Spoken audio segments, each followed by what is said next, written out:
वो चाहे मेट्रो हो सकता है, बस हो सकती है, खुद का व्हीकल भी हो सकता है, 4 व्हीलर या 2 व्हीलर, राइट।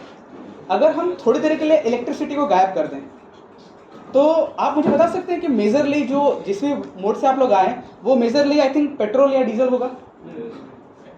आज पेट्रोल और डीजल का प्राइस किसके हाथ में है? क्या मोदी जी के हाथ में है? स्टेट गवर्नमेंट के हाथ में है। तो क्या स्टेट गवर्नमेंट 10 रुपये लीटर पेट्रोल बेच सकती है मुझे at any cost, at any condition? क्यों नहीं? डिमांड बढ़ जाएगी, फिर खत्म हो जाएगा अगर पूरा अभी। बेटरमेंट ऐसे बोल सकते हैं कि वो भी कहीं से खरीदते हैं, उनका खुद का उगाया हुआ नहीं है ना। अगर मान लो कि मैं एक फार्मर बिलोंग करता हूँ, तो मेरे खेती में आप लोग लगाओ, तो अगर मैंने सपोज मेरे खेत में लौकी उगाई हुई है, राइट, तो अगर कोई बोलेगा ना कि भाई मुझे ऐसी दे दो, तो मैं तोड़ के दे दूंगा, ले भाई ले जा बना के खा ले। तो क्या ये सरकार, भारतीय सरकार पूरी केंद्र सरकार को टारगेट करके बोल रहा हूँ, क्या वो ऐसा कर सकती है कि भाई चलो यार 90 पे चला जा रहा है, 100 पे चल रहा है, एक काम करो 60 पे ले आओ, 60 रुपये पे सबको बांटो खाइए? क्यों नहीं बांट सकते? क्या वजह है? मेन सोर्स है टैक्स का, इस पे 18 टैक्स लगता है। आप लोग उस जगह पहुंच ही नहीं रहे हैं। तो मैं समझाता हूं। एक नाम है जिसका नाम है OIC, organisation of Islamic and पता जो भी बोलते हैं उसे, या फिर बेटर वर्ड में दूसरे लोग कह रहे थे कि जहां से मेजर तेल हमारा आता है गल्फ कंट्रीज, उन सब लोगों ने मिल गए आपस में और मिल करके बना दिया एक कैटर। बेटर वर्ड क्या करती है वो जो प्राइस है पर बैरल वो कंट्रोल करते हैं वो लोग, उनकी मर्जी के हिसाब से। उनकी घर की खेती है, उनके तो घर में तेल निकल गया, उनकी घर की खेती है, तो वो लोग कंट्रोल करते हैं। अब इसी एग्जाम्पल को दिमाग में रखते हुए ये सोचो कि इंडिया के अंदर में कोई भी 2 बड़ी कंपनियां या कोई भी 2 बड़े अलग अलग सेक्टर आपस में मर्ज हो जाए या एक्वायर कर ले एक दूसरे को, और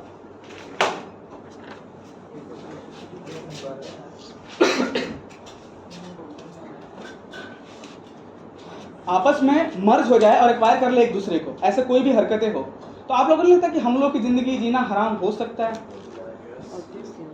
कोई एग्जांपल देना चाहेगा इसके बारे में कि कौन सी 2 कंपनी को मिला दे तो हम लोग की जिंदगी की हालत बहुत बुरी हो सकती है? प्लीज हर्षद सर बता रहे हैं अपने, प्लीज। अगर दोनों आपस में मिक्स हो जाए तो हमको अगर कोई फूड मंगवाना है तो मंगवाने के लिए अगर वो बोलेगा कि भाई 100 रुपये दे, तो हमको देना पड़ेगा। आपको ये सर्विस चाहिए तो 100 रुपये दो, नहीं चाहिए तो आपका दूसरा क्या ऑप्शन है? कोई ऑप्शन नहीं है। Perfect example. हाँ, मार्केट में तीसरी भी आ सकती है। अरे तो उस अब 2 इतने बड़े मर्ज में तीसरे को खरीदने में कितना टाइम जाएगा? अरे हो ही सकता है ना, अगर वो 100 में दे रहा है तो कोई 50 में दे रहा है, तो ऑब्वियसली 50 एग्जांपल। हाँ यस, बिल्कुल सही, बिल्कुल सही बात। चलो आगे बढ़ते हैं थोड़ा सा। अगर ऐसा हो रहा है, सपोज 2 कंपनियां हैं, दोनों आपस में मर्ज हो गई, उनके सामने कोई नई तीसरी कंपनी आ गई, गवर्नमेंट मोनोपोली किसी की क्रिएट नहीं देती। CCL वोडाफोन आइडिया का ही हो जाती है। तो ले दे करके बात आ जाती है कि सरकार, ले दे करके बात यहाँ पर आ जाती है कि भाई हम सब के इंटरेस्ट कौन प्रोटेक्ट कर रहा है? हम सब लोगों के इंटरेस्ट जितने भी लोगों के हैं, ये सब कितने लोग हैं जो प्रोटेक्ट कर रहे हैं? और हम लोग क्योंकि सीए हैं सब लोग, तो हम लोग का जो मेन इंटरेस्ट होना चाहिए वो होना चाहिए कंपनीज के अंदर में। तो भैया कंपनीज को ऐसा करने से कौन रोक रही है? इतनी बड़ी बड़ी कंपनियां से जाइंट वो सब वैसे भी, मतलब ये तो कहने सुनने की बात है, बाकी अंदर से सब लोग का चल ही रहा होगा झोल झाल, राइट।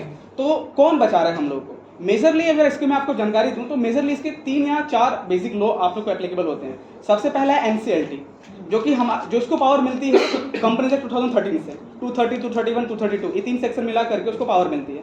इसमें पावर में उसको क्या मिलता है कि भाई NCLT का पहली और प्राइमरी जिम्मेदारी है कि वो ये बात कंफर्म करे कि कोई भी मर्जर एक्विजिशन हो रहा है वो बिना उसकी अनुमति के ना हो, without the prior approval. Compulsory basis पे उसको प्रायर अप्रूवल चाहिए और उसके बाद ही वो लोग इस प्रोसेस को स्टार्ट कर सकते हैं। क्यों चाहिए? सपोज मान लीजिए मैं किसी कंपनी का शेयर होल्डर हूँ और मुझे इस एक्विजिशन मर्जर में इंटरेस्ट नहीं है, मेरे को इस मर्जर से मेरा लॉस हो रहा है, लेट्स सपोज, तो मेरा इंटरेस्ट कौन ध्यान देगा? NCLT की जिम्मेदारी है। दूसरे नंबर पे आती है SEBI, security exchange board of India, आप सब लोग ज़्यादा अच्छे से वाकिफ हैं। वो उसको क्या इंटरेस्ट है? तो उसको इस बात का इंटरेस्ट है कि जो इनकी शेयर प्राइसेस, अगर आप लोग देखें तो कल से मार्केट टूट रहा है, लगातार गिर रहा है, आज रिकवरी भी लिया अच्छा खासा, राइट। अच्छे खासा लोगों को नॉलेज है यहाँ मार्केट के बारे में, राइट। तो कई बार ये जो हर्षद मेहता स्कैम था वो क्या था कि भाई मार्केट के शेयर को कोई कंट्रोल कर रहा था, आर्टिफिशियली इन्फ्लेट या डिफ्लेट कर रहा था। तो जब ये एक्विजिशन और मर्जर की न्यूज़ बाहर आती है ना, तो शेयर प्राइस का जैसा होना बहुत कॉमन है। ऐसा ना हो इसके लिए सेबी बीच में आ जाती है। वो बोलते हैं भाई काम करो, पहले मेरे पास आओ, मुझे इन्फॉर्मेशन दो पहले कि आप ऐसा कुछ करने का सोच रहे हो या जा रहे हो, और उसके बाद मैं प्रोसेस स्टार्ट करूँ, उसके बाद न्यूज़ बाहर आने देना, उससे पहले मत आने दो। तो ये दूसरे हो गए प्रोटेक्टिव अप्रोच। ये तीसरा जिसका नाम लिया हमारे यहाँ पे भाई ने, CCI, है ना। इसका काम क्या है? इसका काम है कि भैया कोई ऐसा व्यक्ति विशेष हमसे, CCI वैसे बनाना नहीं था सरकार को, उन लोगों ने इसलिए बनाया कि कल को कोई चौथी सरकार नहीं बननी चाहिए। हम लोग 2 जन है वो ठीक है, तीसरा कोई मार्केट में नहीं आना चाहिए जो हमको ही कंपटीशन दे दे। क्यों? क्योंकि अगर इतने बड़े बड़े लोग, इतनी बड़ी बड़ी कंपनियां उनके पास में लाइक बहुत सारा पैसा है, तो वो लोग क्या करेंगे? वो लोग ऐसा करेंगे कि 2-4 लोग को मिलाया, मर्ज किया, और हो सकता है कि कल को गवर्नमेंट के पैरेलल में कोई और इकोनॉमी रन कर रही है, राइट। तो ऐसा ना हो, उसके लिए CCI बीच में आता है। CCI की हेल्प करता है foreign trade bureau, foreign trade association, FTA, उनका इकोनॉमिक ब्यूरो विंग जो करके है, वो क्या करते हैं कि वो किसी भी, जब कोई भी हमारे एक्विजिशन और मर्जर होता है, उसमें उन लोगों की कुछ लिमिट है, समथिंग 2000 करोड़ के ऊपर के टर्नओवर की, तो उसके ऊपर का टर्नओवर वाली कोई भी कंपनी है, इसका अगर एक्विजिशन या मर्जर हो रहा है, तो उस केस में क्या करता है वो कि वो पहले टाइम लेता है रिसर्च करने के लिए कि क्या इन दोनों के मर्जर या एक्विजिशन से हम आम जनता को कितना नुकसान या बेनिफिट होगा। अगर उसकी नज़र में नुकसान नहीं होता है तो फिर वो अपनी रिपोर्ट देता है कि भाई इसको कोई नुकसान नहीं है हमें, और फाइनली फिर इनके मर्जर या एक्विजिशन को अलाउ कर दिया जाता है।